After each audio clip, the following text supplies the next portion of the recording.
মানুষ এখন সবচেয়ে বেশি টাইম স্পেন্ড করে স্মার্টফোন আর কম্পিউটারে, অথচ এগুলি আবিষ্কার হয়েছে সময় বাঁচানোর জন্য।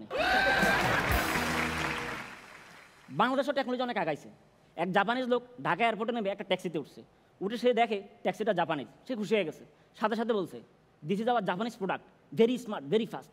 দেখলো ড্রাইভারের হাতে যে মোবাইলটা সেটাও জাপানিজ, সে আবার খুশি হয়েছে। সাথে সাথে বলছে, this is hour Japanese product, very smart, very fast.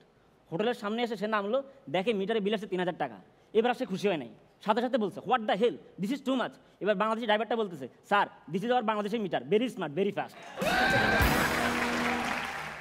কিছুদিন আগে খুলনায় একটা ছেলে 2 লাখ টাকা দিয়ে একটা হেলিকপ্টার বানাইছে। আপনারা ভিডিও দেখছেন? 2 লাখ টাকা দিয়ে একটা হেলিকপ্টার বানাইছে।